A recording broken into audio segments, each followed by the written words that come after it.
佢係眾所公義嘅街坊情聖，行運茶餐廳嘅靈魂係人都知，蛋撻王子。行運一條龍，蛋撻王子一登場就已經講咗茶餐廳係香港最有代表性嘅地方之一。我話聽啊，溝女嚟計2個字嘅啫，靚仔。而茶餐廳嘅魅力除咗靚仔之外，更在於佢背後承載咗香港人嘅生活工藝。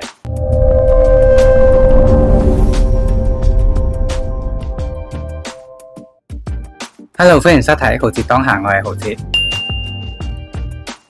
除咗蛋撻，你知唔知道仲有啲咩茶餐廳食品係被列為非物質文化遺產呢？香港時間2026年6月20至21日，非物質文化遺產辦事處喺油街實現舉辦咗非遺食堂嘉年華，等公眾認識同飲食相關嘅非遺製作技藝。現場仲有面塑技藝工作坊。葫蘆形有肌肉，葫蘆形係啊，係啊咁樣。菠蘿包製作工作坊。好特別啊個包，每人都有個特別嘅包包嘅。其實咧就好多入去嘅，好多入去咧其實就已經得啦。大家咧就可以將呢個皮咧輕手放上去嘅。港式奶茶製作示範，叮叮糖製作示範。香港非遺清單中同飲食相關嘅9項食品同埋食品製作技藝包括吹糖、涼果、茶果、茶樓點心、潮州滷水食品、蒸籠。跟住呢3項係大家熟悉嘅茶餐廳三寶：港式奶茶、菠蘿包同埋蛋撻。一杯奶茶，一個蛋撻，半個菠蘿包，可能就係好多香港人返工前、放工後或者同朋友吹水最熟悉嘅組合。嚟啦！喂，坐啊！拼名？好啊！好啊！喂，咩事？你屋企啊？我搬咗搬，開 party 啊而家。茶餐廳唔單止係食飯嘅地方，更是係一個濃縮咗香港生活、口味同記憶嘅空間。立法會2025年數據顯示，2024年全港共有2370間港式茶餐廳，佔17667間餐飲場所嘅17%，一直位居香港食肆類別之冠。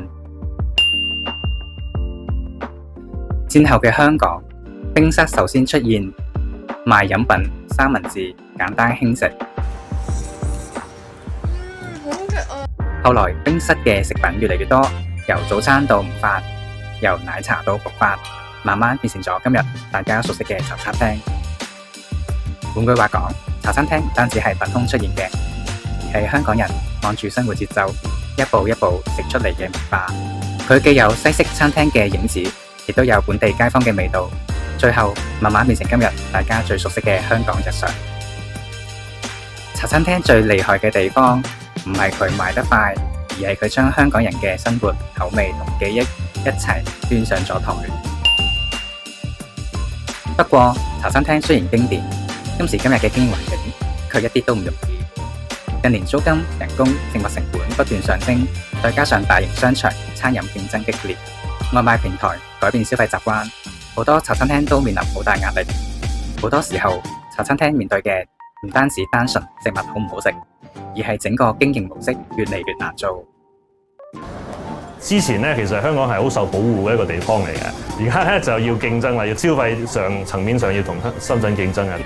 港式茶餐廳喺2014至2024年間減少咗7%，剩低2370間。以前大家一落樓就有茶餐廳，今日佢越嚟越多街坊熟店因為頂唔住成本而結業。對唔少人嚟講，倒閉嘅未必只係一間餐廳，更似係少咗一個每日報道嘅熟悉角落。唔少鋪頭話市道差，租金貴，捱唔住要執笠。大家都明白，有時你個租金你就係幫業主打工噶啦嘛，即係你好辛苦去做，其實都係幫業主打工咯。而且茶餐廳面對嘅仲唔止係經營壓力，仲有成全問題。年輕一代願唔願意入行，肯唔肯長時間辛苦工作，能唔能夠接手老一輩嘅手藝，呢啲都會影響茶餐廳未來能唔能夠繼續行落去。所以今日嘅茶餐廳唔單止係同成本競爭，更加係同時間競賽。不過茶餐廳嘅未來未必只係挑戰，亦都可以係轉型。一方面，越嚟越多茶餐廳開始注重品牌形象、食物質素同埋服務體驗，令傳統港式味道可以用更現代嘅方式保留落嚟。其實，當茶餐廳開始更重視設計、清潔同埋服務，已經唔再係一間餐廳，而係一種生活方式。呢個時候，我腦海裡面嘅一個老朋友就會即時登場。I'm sorry， 我實在接受唔到一啲污糟邋遢嘅茶餐廳咯。一見到污糟嘅餐台、亂七八糟嘅環境或者服務差嘅侍應，我基本上係唔會行入嗰間茶餐廳嘅。伙計唔該，想嗌嘢食啊？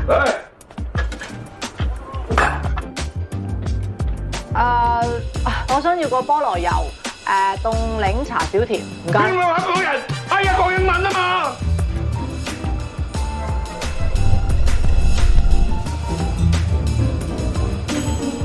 ！Pineapple butter, ice lemon tea, little sugar.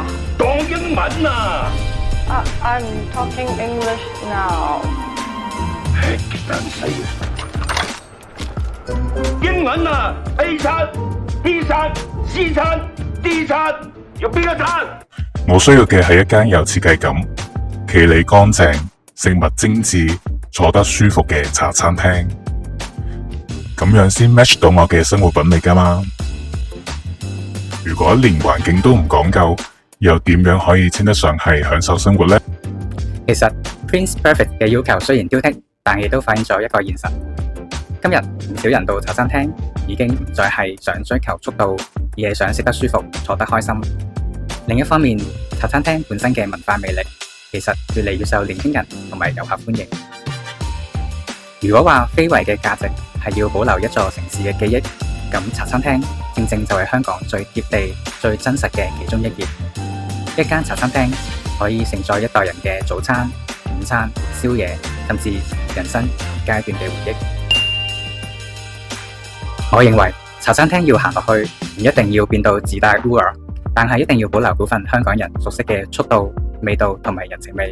佢可以更新，可以轉型，但最重要嘅係唔好失去嗰種一坐低就覺得呢度先係香港嘅感覺。